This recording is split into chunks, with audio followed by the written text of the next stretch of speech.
Selamat pagi, salam sejahtera untuk kita semua. Semoga kita selalu diberikan kesehatan untuk menjalani aktivitas. Perkenalkan, nama saya Kadek Sukma Dharma Putra. Saya adalah mahasiswa program studi Magister Pendidikan IPA Universitas Mataram. Pada kesempatan kali ini saya akan menyampaikan materi terkait model atau metode pembelajaran Discovery Learning.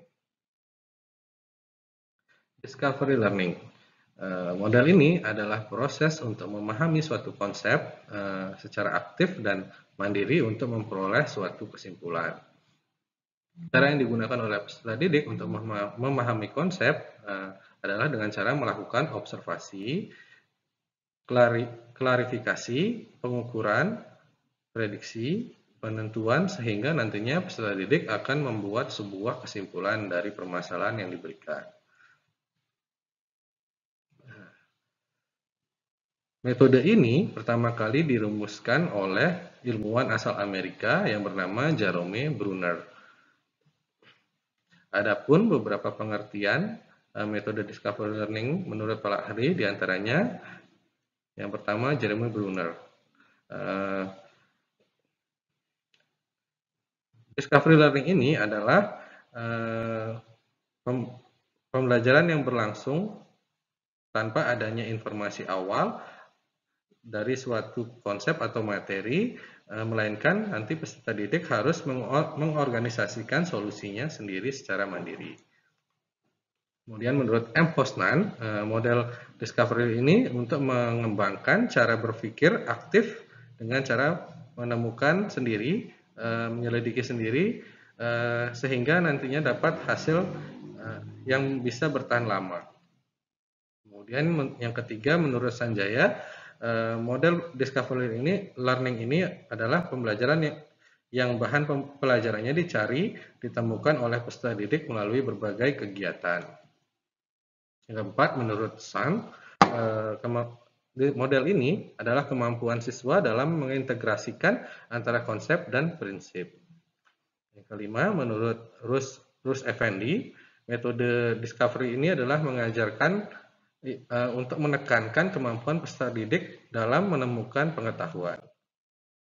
Oke, kita lanjut jenis-jenis Discovery Learning. Jadi Discovery Learning ini dikategorikan menjadi dua. Yang pertama adalah Pre-Discovery Learning, yang kedua Guided Discovery Learning. Di mana untuk Pre-Discovery Learning ini peserta didik lebih diberikan keluasan. Jadi peserta didik yang lebih aktif untuk mencari informasi dari permasalahan yang diberikan oleh guru sehingga nantinya mendapatkan kesimpulan. Kemudian untuk guided discovery learning ini guru lebih mengarahkan peserta didik untuk atau memberikan jalan-jalan yang perlu dilakukan untuk menemukan suatu solusi atau dari permasalahan atau menemukan kesimpulannya.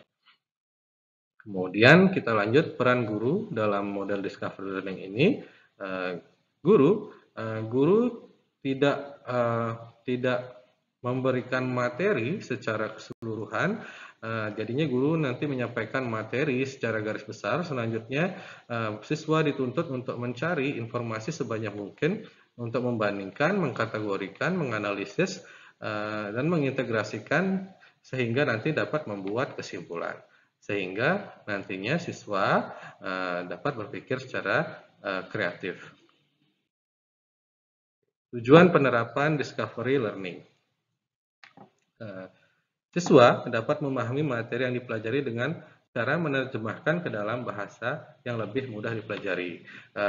Dengan itu, guru dapat memberikan kesempatan kepada peserta didik untuk terlibat secara aktif untuk memecahkan masalah dalam proses pembelajaran. Hal tersebut juga melatih peserta didik untuk berpikir secara sistematis dan ilmiah dalam menyelesaikan suatu permasalahan terkait dengan materi yang diberikan. Kemudian hal ini nantinya juga bisa meningkatkan kemampuan berpikir kritis dari peserta didik dan mengarahkan peserta didik untuk lebih aktif untuk mencari informasi dan mengartikan informasi tersebut dengan bahasa sendiri sehingga informasi yang didapatkan akan selalu teringat oleh peserta didik atau informasinya, ilmunya akan bertahan lebih lama.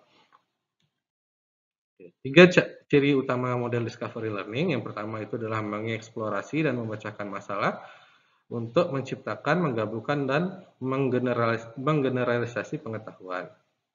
Kemudian kegiatannya berpusat pada siswa. Kemudian kegiatan ini dilakukan untuk menggabungkan pengetahuan yang baru dan yang sudah ada. Langkah-langkah discovery learning. Yang pertama adalah pemberian rangsangan. Jadi guru akan memberikan sedikit materi, kemudian nanti guru akan melontarkan pertanyaan atau identifikasi masalah atau problem statement kepada siswa. Kemudian dilanjutkan dengan siswa melakukan pengumpulan data atau data collection. Jadi siswa akan mencari informasi selengkap-lengkapnya. Kemudian selanjutnya adalah pengolahan data. Dari data-data yang sudah dikumpulkan, peserta didik nanti akan melakukan pengolahan data atau data processing.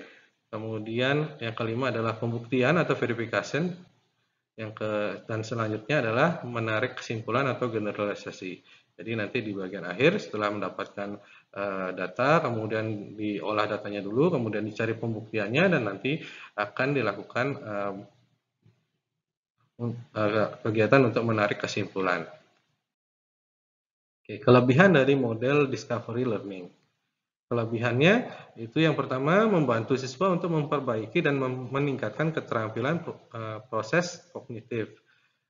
Yang kedua, pengetahuan yang diperoleh melalui metode ini sangat pribadi dan ampuh karena menguatkan pengertian dan ingatan siswa. Kemudian menimbulkan rasa senang kepada siswa karena tumbuhnya rasa menyelidiki dan berhasil. Kemudian yang keempat, itu metode ini memungkinkan siswa berkembang dengan cepat sesuai dengan kecepatannya sendiri. Yang kelima, menyebabkan siswa mengarahkan kegiatan belajarnya dengan rasa ingin tahu yang sangat besar sehingga memotivasi diri sendiri. Oke, kita lanjut. Kekurangan model discovery learning.